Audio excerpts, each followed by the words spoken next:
Primero, les comento que voy a leer la ponencia por una razón fundamental. El tema es delicado y no quiero que la interpretación o la exposición se me escapen algunas imprecisiones. Es corta, la seguimos un poco en la presentación y luego la idea es que compartamos, debatamos un poco, hagamos preguntas y conversemos del tema. De esto no se ha escrito mucho, no es un saber acabado y en ciencias sociales por lo general no hay nada acabado. Entonces hagamos una co-construcción del tema, a ver cómo les parece. Entonces me acomodo por aquí, eso está sonando raro.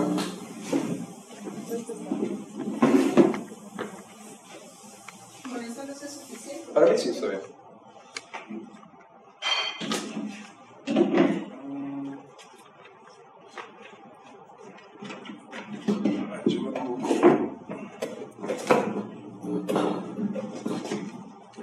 Bueno, no me presenté, mi nombre es Carlos Mario Sánchez Villegas, soy comunicador social, periodista, magíster en sexología y esta presentación es desde la sexología. Desde la escuela sexológica a la que pertenezco, la sexología sustantiva, consideramos epistemológicamente inadecuado y semánticamente pobre el abuso del término sexual, especialmente como adjetivo de todo aquello que tenga que ver con erótica, con amatoria, relaciones de pareja, componentes genitales, dándole a nuestro modo de ver un lugar que no se merece a nuestro preciado sexo. Hablamos de apetito sexual, disfunción sexual, reasignación sexual, orientación sexual, tener sexo, donde bien podríamos decir deseo erótico, dificultades con la erección, reasignación genital, orientación erótico-afectiva, coitos, penetraciones, etc.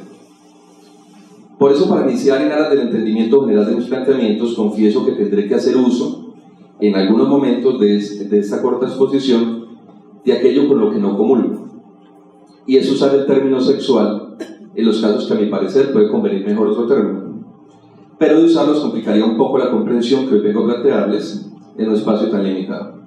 Hecha esta salvedad, entremos en materia. Partamos de una idea convertida en axioma, entendiendo axioma como una proposición clara que no necesita demostración, que es una ley para todos. El axioma inicial es: todas las experiencias eróticas entre menores de edad y personas adultas, conocidas con el genérico de abuso sexual infantil, se configuran como experiencias traumáticas ineludibles en el menor, que adicionalmente constituyen la causalidad de numerosos trastornos y patologías asociadas. Ese es el axioma común del abuso sexual infantil. Con este presupuesto como base haremos el siguiente recorrido. Primero, daremos una mirada rápida por medio de revisiones a los estudios científicos más representativos sobre abuso sexual infantil. Segundo, expondremos algunas de las razones del por qué no se ha podido demostrar científicamente, porque no se ha podido, que existe una relación causal entre el genérico de abuso sexual infantil y daño, y menos aún entre abuso sexual infantil y trauma. Tercero, observaremos los resultados estadísticos de un ejercicio académico que hicimos aquí en Medellín con adultos que afirmaban haber tenido encuentros eróticos con personas mayores de edad cuando ellos eran menores. Cuarto, a la luz de algunas razones del por qué es insostenible el axioma de la hipótesis traumática en el genérico del abuso sexual infantil, haremos un ejercicio de reconstrucción de ese mismo concepto. Quinto y último, suena largo pero no es, al final presentaremos algunas consideraciones a los abordajes iatrogénicos de los encuentros eróticos entre adultos y menores de edad, así los consideremos según nuestra visión particular, no legal, abusivos o no. Entonces comencemos con el primer punto. Estudios sobre el abuso sexual infantil. Recuerden el axioma: todas las experiencias eróticas entre menores de edad y personas adultas, conocidas con el genérico de abuso sexual infantil, se configuran como experiencias traumáticas ineludibles en el menor, que adicionalmente constituyen la causalidad de numerosos trastornos y patologías. Contrario a ese pensamiento generalizado, replicado desde hace muchos años por movimientos de restauración, cruzadas por bienestar infantil, grupos de apoyo, destacados terapeutas e instituciones dedicadas al tema. Ninguna investigación empírica ha podido establecer una relación causal sólida entre ese tipo de experiencias y problemas futuros. En otras palabras, la hipótesis del trauma del abuso sexual carece, por lo menos en la actualidad, de soporte científico. Existen estudios que tratan de soportarlos. Cuando uno analiza los estudios y los lee, sobre todo en las revisiones, se da cuenta que el estudio indica una cosa y las conclusiones de los profesionales indican otra, porque estamos permeados por el axioma inicial, o no son concluyentes, especialmente porque utilizan o población clínica, es decir, población que ha sido tratada ya, o población que ha sido sujeta a procesos penales. Entonces, la denuncia, el proceso penal, la revictimización a veces en medicinas legales, entonces no son el total de la población y no son una muestra representativa. Existen también importantes estudios que han tratado de demostrar y desarrollar la hipótesis de que este tipo de experiencias no necesariamente han de ser nocivas para los menores implicados. Esos son algunos que les pongo, no los leo porque mi alemán no anda bien, pero muchos son alemanes, en inglés, y sería bueno si los quieren revisar, son interesantes. Agustín Malón Marco, sexólogo español, ha hecho una importante revisión de revisiones del tema y plantea: si partimos de las aportaciones de todos estos trabajos y autores, de los primeros, de los que definitivamente dicen que hay una causalidad, podemos empezar a desarrollar un nuevo pensamiento teórico y profesional para considerar de este tipo de experiencias desde una perspectiva más razonable y, desde mi punto de vista, dice él, útil para la sociedad y para los menores y sus familias.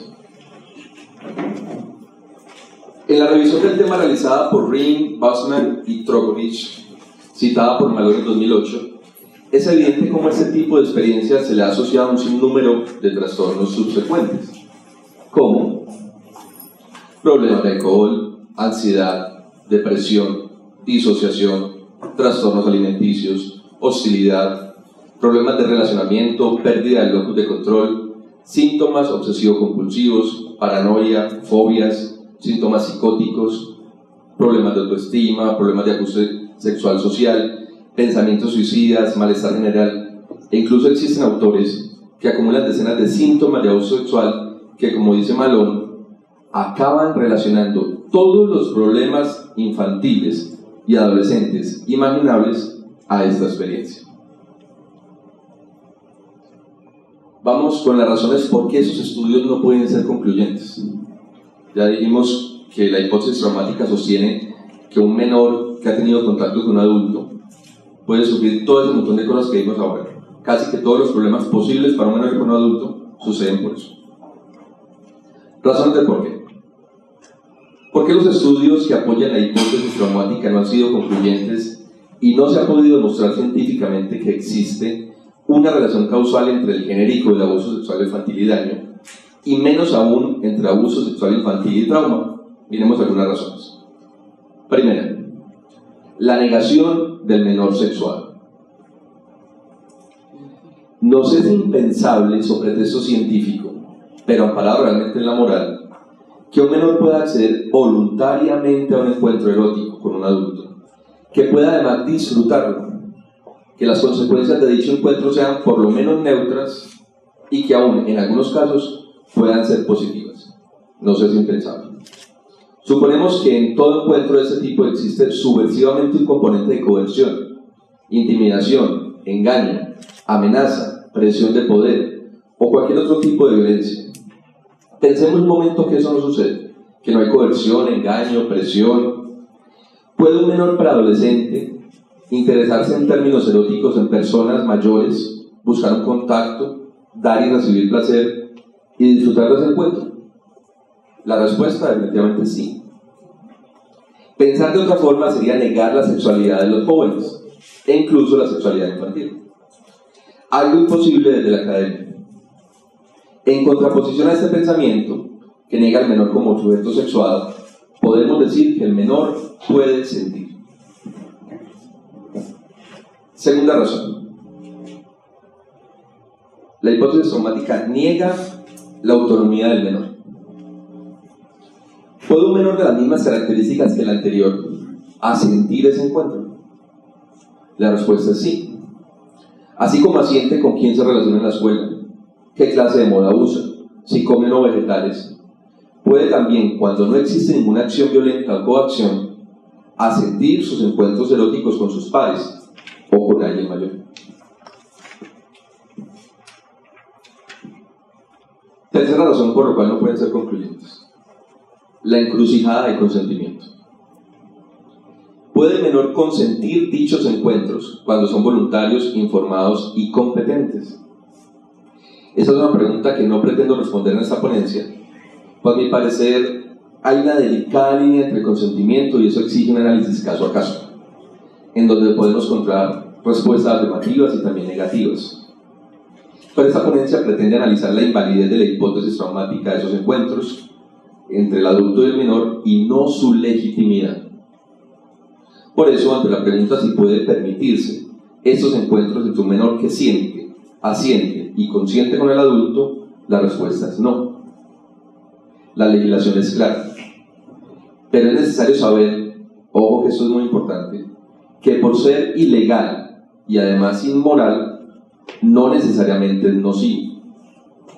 Y hacia allá apuntamos al reevaluar lo que hemos llamado el axioma de la hipótesis traumática. Cuarta razón: ¿por qué no pueden ser concluyentes esos estudios? Todo es abuso sexual.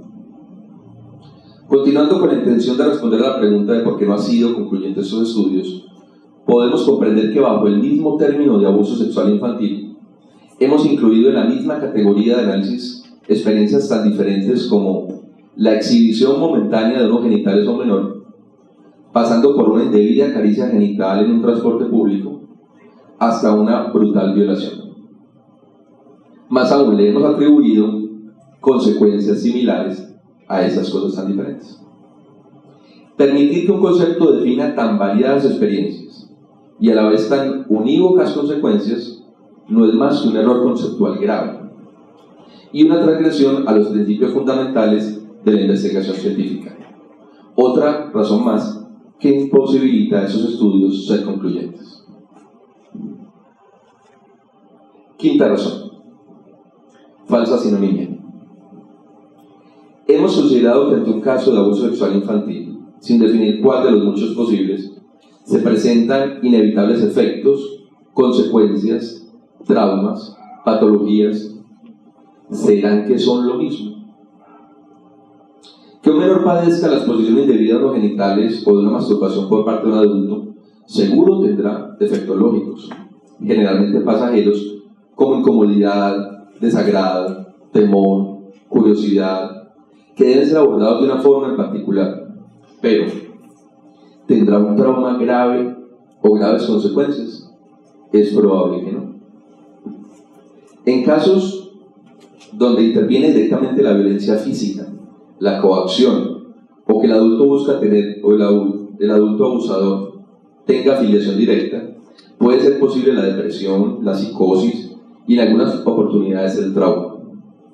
Pero esta falsa sinonimia entre reacción, consecuencia, afectación y trauma, que otros autores ya han criticado como Rini y Bauseman en 1993, favorece una clinicalización y patologización de las experiencias y esas vivencias que tal vez no lo merecen, lo plantea Malone también en 2008, y contribuye directamente a la dificultad para que los estudios puedan ser concluyentes.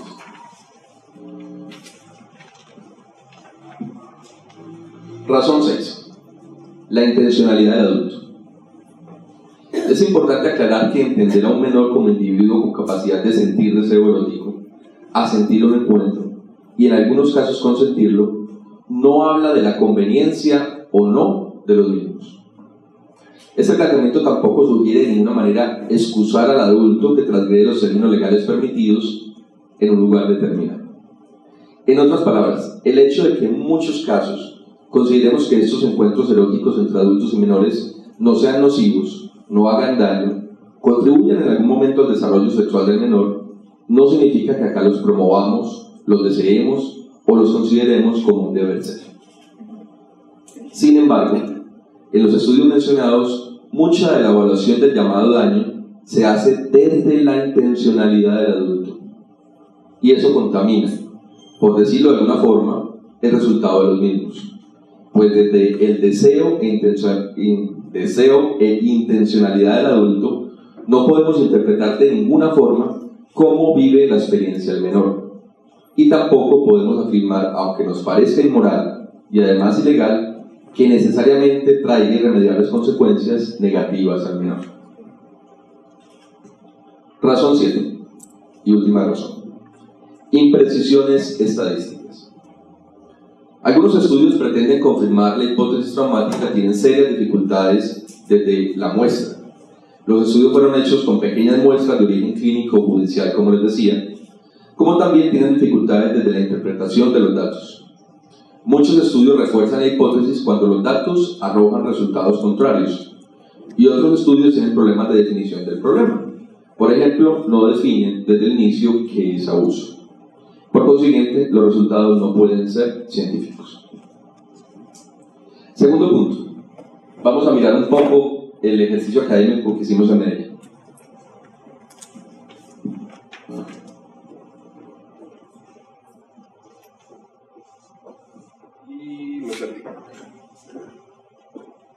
Partimos del axioma mencionado y analizamos algunas de las razones del por qué los estudios no pueden ser concluyentes. Hicimos un ejercicio académico no científico a manera de exploración preliminar que valdría la pena replicarlo con rigor en la ciudad.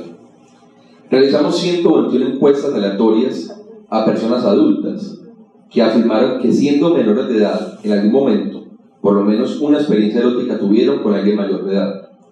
De esas 121 encuestas son elegibles 103 por ser diligenciadas completamente y o cumplir las preguntas de control.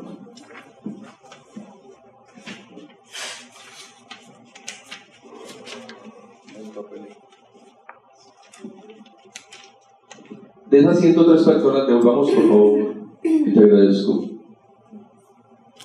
Eso. De esas 103 personas, 100 reconocen.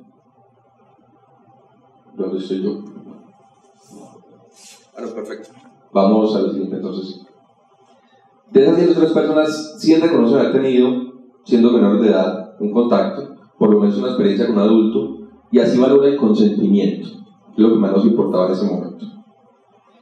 Del total de los encuestados, 53.4% afirma que estaba muy consciente, que es la verde de abajo, y el 30.1% dice haber estado algo consciente, que es de la roja.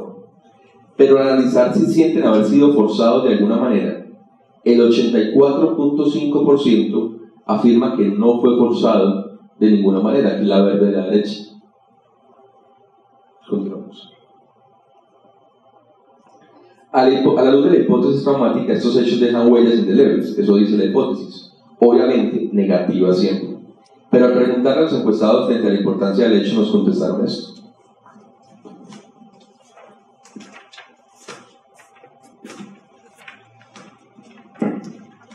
El 29.1% de arriba le da ninguna importancia al hecho. El 23.3% muy poca importancia, que es el azul. Alcanzando entre esos dos un 52.4%, que contradice la marcada significativa para la vida de un individuo que en algún momento de su infancia y juventud tuvo una experiencia erótica con un adulto.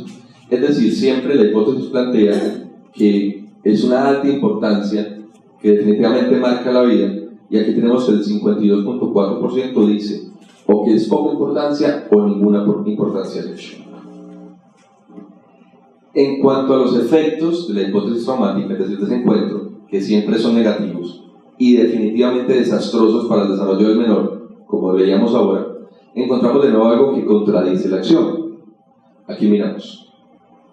Para el 43.7% de los encuestados, los efectos de lo sucedido no fueron ni negativos ni positivos, la morada del medio. Para el 20.4% de los encuestados, los efectos fueron, por el contrario, algo positivos, que son la roja. Para el 17.5% de los encuestados, los efectos fueron muy positivos, que es la verde. Y tan solo el 5.8% de los encuestados manifiestan que los efectos fueron muy negativos. Vemos que las cifras contradicen lo que planteamos de la hipótesis traumática. Por último, se les preguntó si se consideraban personas abusadas sexualmente. El 92.2% no se considera abusado sexualmente, frente a un 7.8% que sí se considera abusado sexualmente.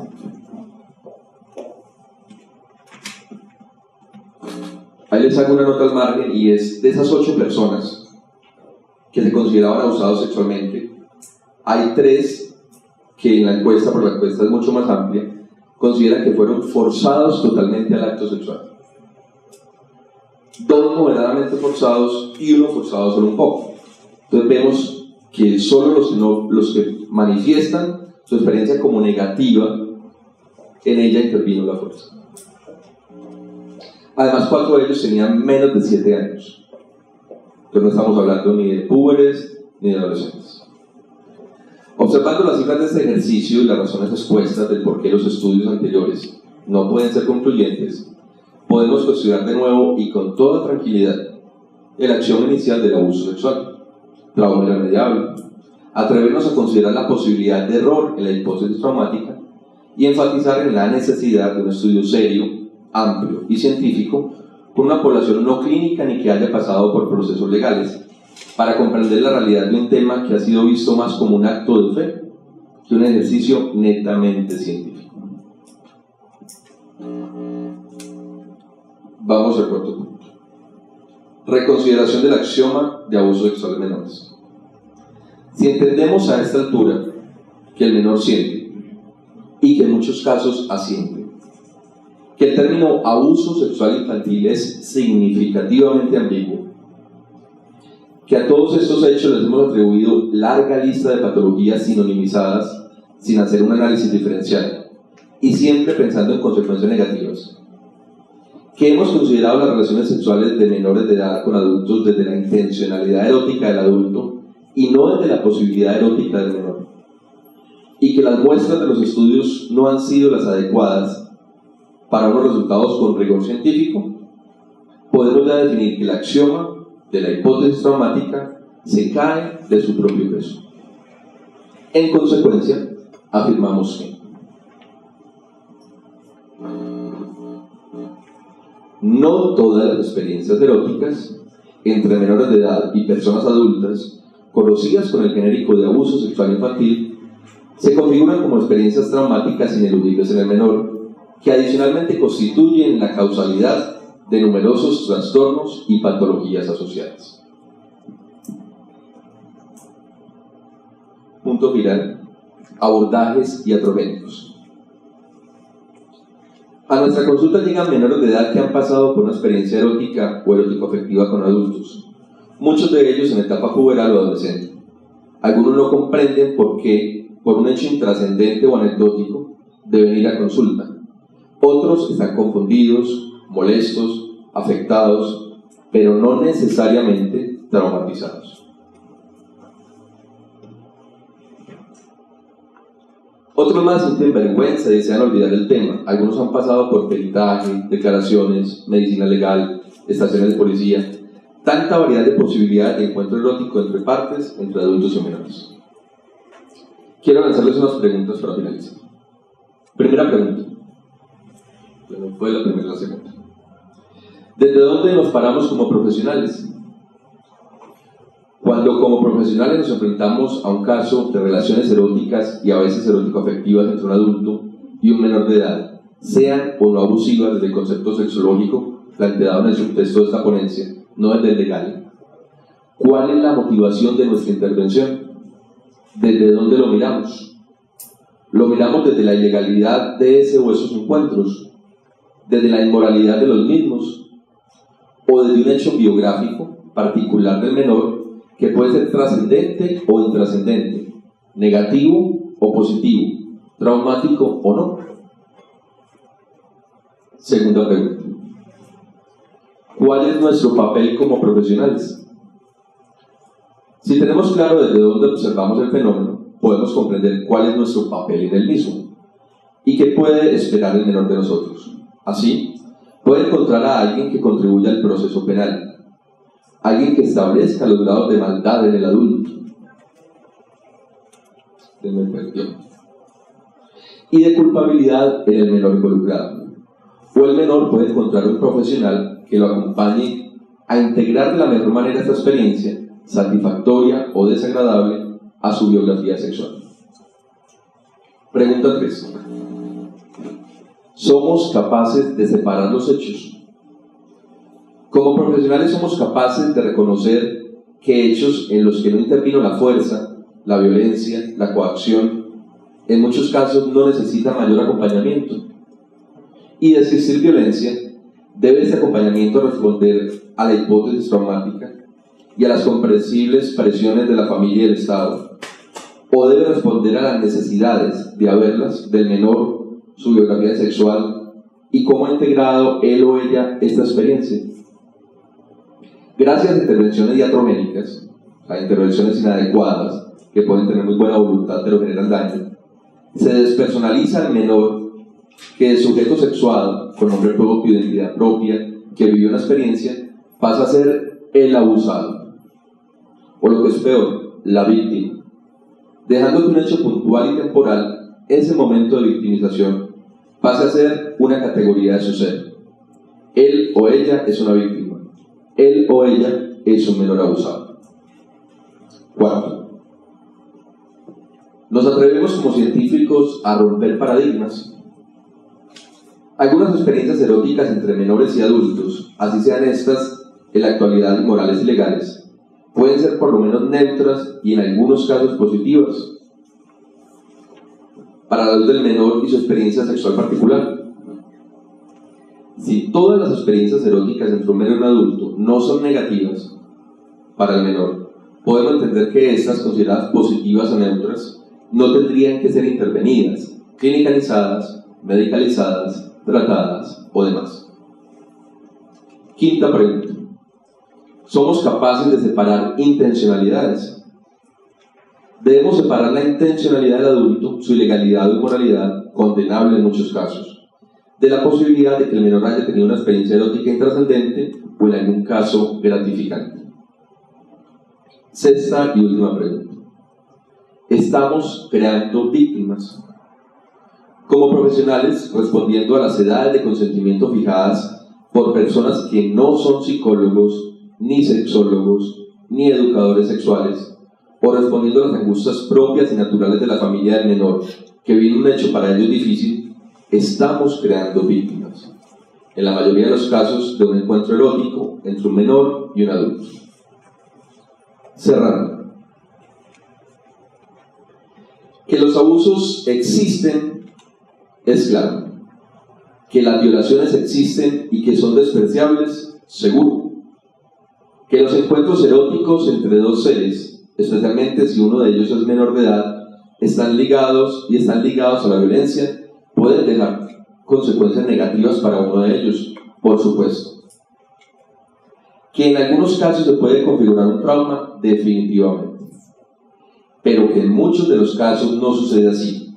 Y el tratamiento que el profesional le da, coadyuvado por el escándalo familiar, el proceso legal, contribuye a la configuración de víctima, a generar daño y a configurar el tan mencionado trauma, sin duda alguna. Recordemos, primum non nocere.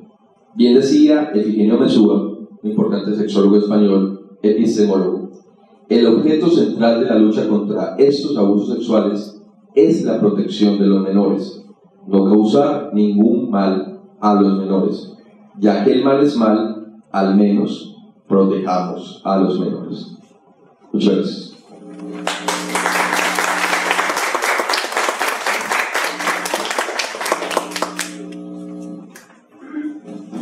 Bueno, yo ya terminé por aquí, ahora sí los quiero escuchar a ustedes. Sí, para los que no me conocen, yo soy médico y soy sexólogo clínico. Y en mi vicepresidente de la Asociación Nacional de Sexología para en mis 25 años de ser médico, llevo 18 años dedicado pues a la sexología médica y a la epidemiología clínica. Miren, es primera vez que yo escucho algo muy juicioso con relación a abuso sexual infantil. Y ese término ya está metido aquí, ya se fue para el cerebro, y entonces abuso sexual infantil tiene esa connotación y punto.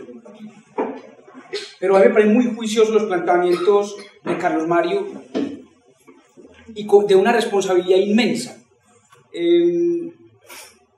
Digamos que nosotros institucionalizamos de alguna manera el abuso sexual infantil y lo institucionalizamos haciendo iatrogenia.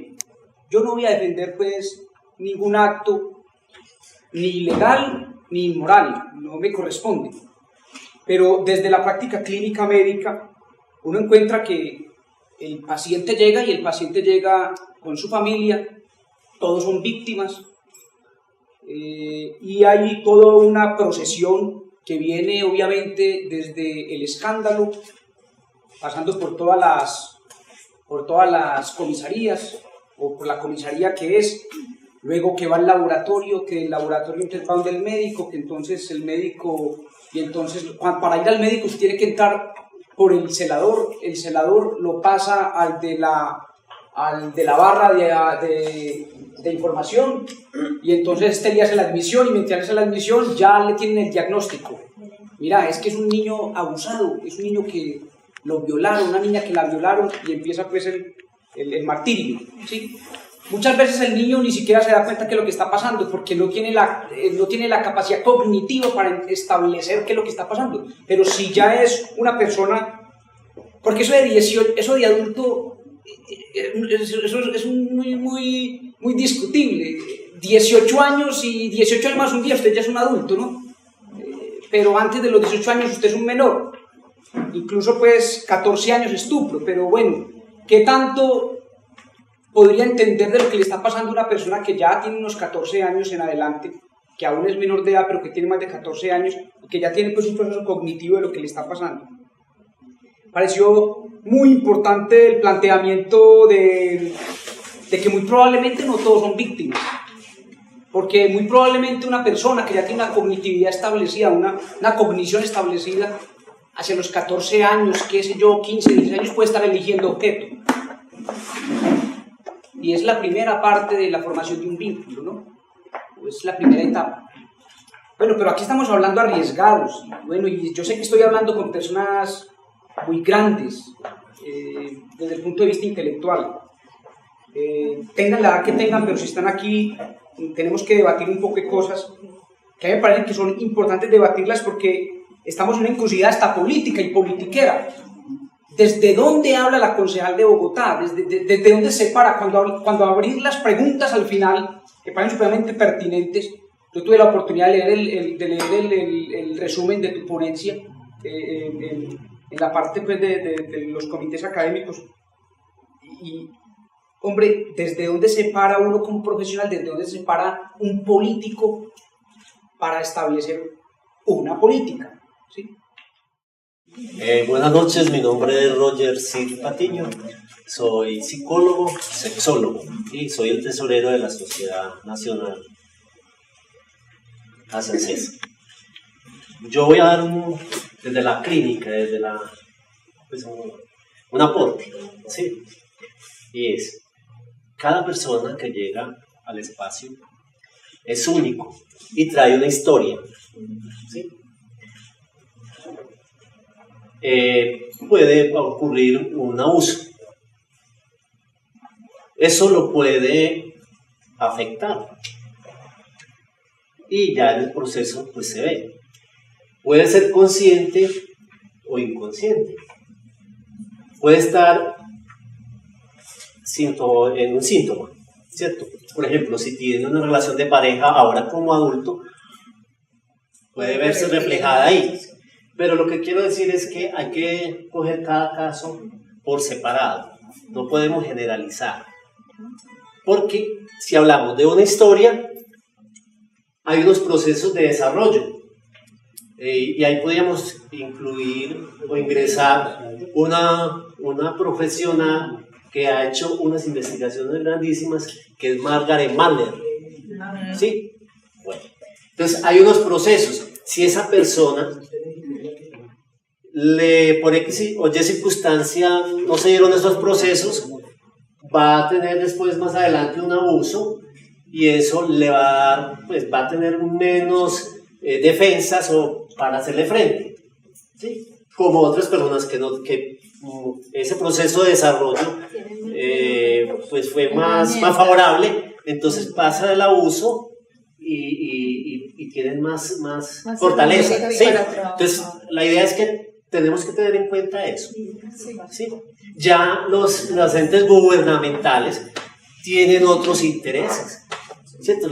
Les interesa mostrar cantidades y hablar y, bueno, y ya todo lo que sabemos. Yo quería dar las gracias por la invitación, me parece muy buena la ponencia. Y pues hay algo que queda claro y algo que es muy reflexivo es de qué manera estamos mirando el concepto de trauma, lo traumático. Cuando hablamos de esa palabra como tal, ya encasillamos inmediatamente todo. Existe un rótulo. Cuando hablamos de afectación y desde esa subjetividad, es más fácil el abordaje. Y se me ocurre que desde esa justicia restaurativa, o sea, a veces depositamos esa responsabilidad en el otro, en el derecho, pero cada uno de nosotros también puede hacer para restaurar, en caso pues de los menores. ¿Qué estamos haciendo desde esos abordajes que nos van llegando? Muchas gracias a todos ustedes por venir, que estén muy bien. Muchas gracias.